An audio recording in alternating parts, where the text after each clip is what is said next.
In 2008, I was kind of just getting my career going, and my mother was diagnosed with breast cancer. She had a 5-centimeter tumor in her left breast. I left everything. I was out of state at the time, and I moved back home to Farmington, Connecticut, and I really just was, with her for about 2 years. We were in the U.S. cancer machine.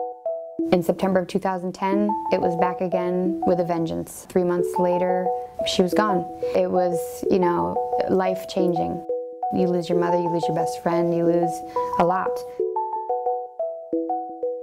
My name is April Arasati. I am a founder of Curaleaf and am also Chief Brand Officer at Curaleaf. My undergraduate degree is in biochemistry. I worked in biotech. I did some work for Genzyme. I also worked at a lab, the Channing Laboratory. I did antigen synthesis there. The Channing is actually a collaboration between Harvard Medical School and Brigham and Women's Hospital. Following my work there, I went on to law school. And actually, I had gone for patent law, but ultimately ended up in civil litigation.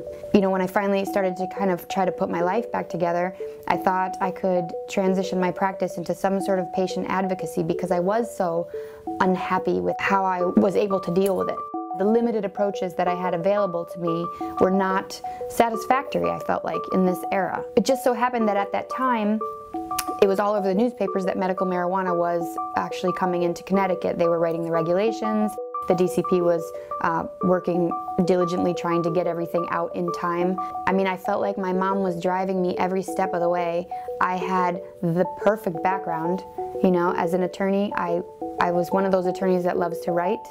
It was a question of writing and gathering resources after a pretty brutal application process with close to a 1,000-page application that we submitted to the state and ultimately, got the license. I'm so honored to be here. I feel like I'm have a higher purpose, but I'm also so proud that one time we stood in this building and it was nothing. It was an empty executive suites, and now it's growing with plans that provide medicine to people who contact me every day. They can now be the parent they want to be, they can live without pain, they have literally seen regression. Single molecule medicine from pharmaceutical companies that runs through the FDA, that's not the only thing out here. We're surrounded by medicine every day. These plants, they're in their purest form. It's medicine in its purest form. And this is actually more built into us as humans than single molecules. We are not single molecule creatures. So to target us with single molecule medicine only it's just a sliver of it. Let's open it up to the broader world around us and use it to help us. Using my background in science, I would really like to apply that to this compound, or this host of compounds, really. There's so many therapeutically beneficial compounds in the cannabis plant that I would really like to take my background and some of my resources and apply it to that and create true medicine, something dialed in to the qualifying conditions. It's very brave to take an alternative path, but I've come to realize that it's very courageous not to as well, because the things that we have to go through in our standard model of care are brutal. These are brutal treatments. It's slash, poison, and burn. That is the cancer model. And this is such a gentle alternative. We have this plant extract that is doing wonders. I have case studies. I've read them since. The unfortunate part about a cancer diagnosis is typically when you get a cancer diagnosis, you don't know anything about cancer. So it's a game of catch up. And at the time, medical marijuana was not even on my radar because it was not legal in the state of Connecticut. It means a lot to me to get out to the dispensaries and actually meet the patients and make them feel more comfortable using the medicine.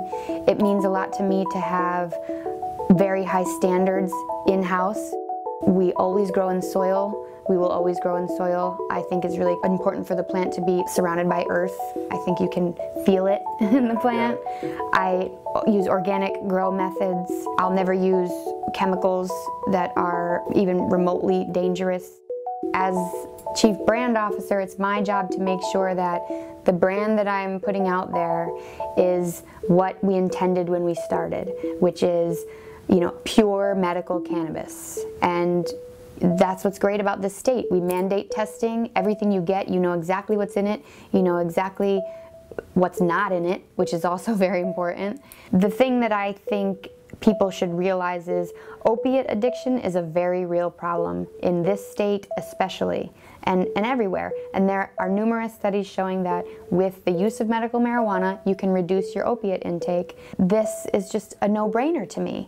There's no toxic side effects. It's such a safe alternative that to not use it seems ludicrous. To help out, I founded and chair the Medical Marijuana Committee of the Connecticut Bar Association, and I kind of use that as a way to take patients who are facing legal problems because of their use and kind of funnel them to the correct channels and the correct lawyers to protect them, because it's important for our state to back this program. You know, at the end of the day, this whole thing is a testament to my mother. It's really about honoring her memory, and because of that, I'm diehard in the things that I will and won't do. My mother was cannabis naive. She did not know anything about it, and when I'm making medicine, I'm trying to create a medicine that she would feel comfortable taking, that she would understand what it is.